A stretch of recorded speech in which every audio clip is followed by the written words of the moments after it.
Yo, what's up mga bossing ko? Maligayang pagbabalik po sa ating channel. Sa video na ito mga boss ay samahan po ninyo ako panoorin ang laban ng ating kababayan na si Marson Cabilia laban dito sa Japanese fighter na si Habiki Jogo. Ang laban na po ito sa mga boss ay sa Super Flyweight Division and scheduled for 8 rounds na bakbakan. Sa laban na ito mga boss ay hawak ng ating kababayan ang 17 wins, 10 loss at may 6 wins by way of knockout. Habang yung kanyang kalaban naman ay may 9 wins, 2 losses and 5 wins by way of knockout. Itong si Habiki Jogo. Let's go mga boss at round 1 na po tayo. Naka red gloves po yung ating kababayan dito habang naka blue gloves naman itong Japanese fighter.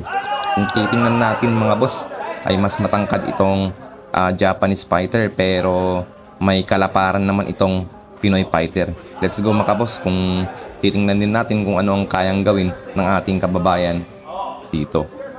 Okay, medyo kalmado po ang opening round ng magkabilang panig. Normal lamang po ito sa mga fighters ang maging kalmado at magsukatan simula ng bakbakan. Lalo na't medyo may kalagihan itong Japanese at kailangan din mag-ingat ang ating kababayan. Itong ating kababayan mga boss, subok na to. Marami na itong nakalaban mga iba't ibang lahi na fighters, lalong-lalo na yung mga Japanese fighters na kasalukuyang mortal na kalaban ng ating kababayan pagdating sa sports ng boxing. Okay mga boss, going back to the fight. Medyo maiksi yung kamay ni kababayan. Sinusubukan niya dun mag 1-2 pero mabilis yung pag-atras ng Japanese. Kailangan mag-extend yung Pinoy or di kaya dikitan niya nang sa ganun ay mahanap niya yung kanyang timing range, ay yung tamang range at yung timing mga boss. Okay mas mga boss, kalmado pa rin. 1 minute 20 seconds. Naghahanap rin ng magandang timing itong Japanese. Maliksi din yung kabayan yung ating kababayan, mabilis siyang umatras dun at kalmado rin. Feeling ko naghahanap ng 1-2 heavy punch ang ating kababayan, kaya kung titingnan natin ang kanyang pagkabuelo, medyo ayos yung kanyang composure dun. But let's see kung ano ba. Oh, naboring yung referee. Sabi ng ref, laban kasi walang action mga boss. Halos walang naganap na action dito. Panay atras, straight to the body coming from the Japanese fighter. Another 1-2 at tinamaan si kababayan doon. Napatas si kababayan, nayalit ang kanyang ulo. Gustong gumanti pero maiksi ang kamay. Dapat dikitan niya mga boss, lugi talaga siya pagdating sa outboxing kasi medyo mataas at matangkad itong Japanese fighter. Still have 25 seconds left dito sa opening round for Marson Cabilia versus the Japanese fighter Habiki Jogo. 20 seconds left at nakuha po ng Japanese fighter itong opening round kasi maganda yung mga pinatama niya at mga puntos. Yun, naka-body shot si kababayan doon. Yung tinasabi ko mga boss, kailangan niyang dikitan nang sa ganun ay maabot niya itong Japanese fighter para naman magkaroon siya ng puntos at makapagpatama ng mga solidong shots. Let's go mga bossing ko at round 2 na po tayo mga boss. So sa nakita natin kanina sa opening round ay medyo nakalamang yung Japanese kung saan ay maganda yung patama niya at nakapag-land ng mga solidong shots sa ulo at body. Pero nakabawi naman ang ating kababayan sa isang body shot pero hindi nagpatinag yung Japanese. So titingnan natin dito sa round 2 kung sino ang magiging lamang dito pero mas agresibo yung Japanese dito mga boss. Yun, hirap si kabayan na magpatama kasi maiksi yung kanyang kamay mga boss. Dapat ito ay diinan niya at medyo sumugod ng konti nang sa ganun ay mahanap niya yung kanyang tamang range. Pero sa pagsugod dapat kailangan niya rin mag-ingat nang sa ganun ay hindi siya makauntin ng mga solidong kombinasyon mula dito sa Japanese fighter. Let's go mga boss, may lakas din tong ating kababayan. Madiin din ang mga suntok nito kasi may mga tinalo na rin itong Japanese at may mga pinabagsak na rin itong mga Japanese fighters. Let's go. Shoutout po sa inyong lahat. Paki-comment po ng inyong pangalan at mga lugar kung para malaman natin kung saan umabot itong ating video mga bossing. Okay, going back to the fight mga boss. 1 minute and 34 seconds. Kwentuhan habang nanonood ng boxing. Let's go. What What a good defense coming from the Filipino fighter. Yun. At nakasundot din si Kabayan. Pero hindi yun malakas mga boss. Yun, na-counter si Kababayan at yun, nagkauntugan ng ulo mga boss. Yun naman ang disadvantage pagka sumugod ka kasi may pagkakataon talaga na magkabanggaan ng ulo. Ayaw pang makipagkamay itong Japanese eh. 1 minute left ito sa round 2 mga boss. What a good one to. Pero hindi talaga boss nasasaktan itong Japanese kasi nahihirapan si Kabayan magpatama ng mga solidong shot. Tingnan natin mga boss kung ano ang kayang gawin ng ating Kababayan. Another 1-2 coming from the Japanese fighter at tinamaan si Kababayan doon. Good job from the Japanese fighter. Pasensya na mga boss kung may mga upload tayo na natalo yung ating Kababayan. Hindi ko naman po ginusto. At wala po tayong pinapaboran. Hindi ko po gusto yung mga resulta ng mga laban. Kung ako masusunod dapat panalo eh. Pero sa boxing ganun talaga boss. May mga nananalo at may natatalo. Pero bad news nga, halos karamihan sa mga previous videos natin ay Pinoy yung natatalo. May mga nananalo naman pero iilan lang mga boss. Mga maswerteng nananalo. So we still have 10 seconds left ito sa round number 2. At lamang pa rin yung Japanese fighter pero nakipagsabayan ng Pinoy doon. Nakatama siya ng ilang kombinasyon. What a good right overhand. Doon nagtapos ang round number 2. Let's go mga bossing at round number 3 na po tayo and I will leave it here mga boss. Nang sa ganun ay mabawasan po yung ingay ko. Okay mga boss, kayo na po ang bahalang manood dito.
ますせーの1分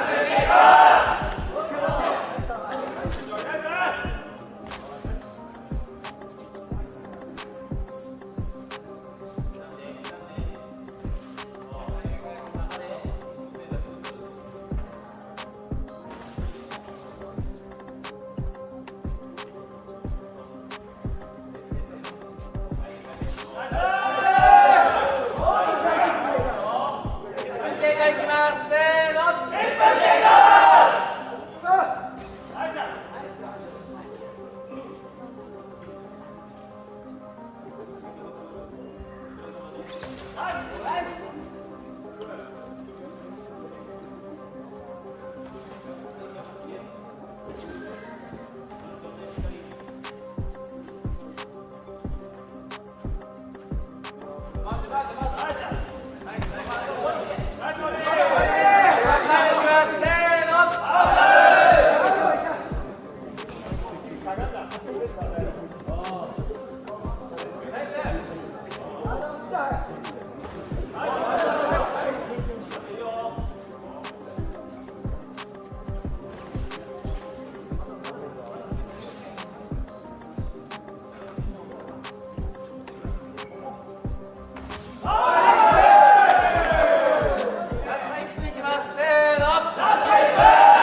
Okay mga bossing ko, last and final round na po tayo, ang round 8 dito sa Bakbakan Marson Cabilia. Laban kay Jogo ng Japan mga boss. Tingnan natin mga boss kung ano ang kayang gawin ni kababayan dito. Let's go. At hindi ko po napanood yung mga previous rounds. Hindi ko rin alam kung ano yung mga scorecards. At nakakatuwa lang mga bossing kasi matibay din itong si kababayan ay talagang hindi siya pinabagsak. Kahit na underdog ay umabot siya sa sukdulang round ng bakbakan na ito. Magandang uppercut ang kanyang binitawan dun mga boss. Yan mga boss, grabe ng araro na itong Pinoy fighter at tinatamaan niya na itong Japanese. Ang gandang 1-2 ang binitawan dun ni kababayan. Then body shot tapos left hook. Tinamaan ng Japanese dun mga boss. Ano, disturbo itong referee mga bossing oh. Daming pinagsasabi eh.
At yun nga mga boss, talo po yung ating kababayan.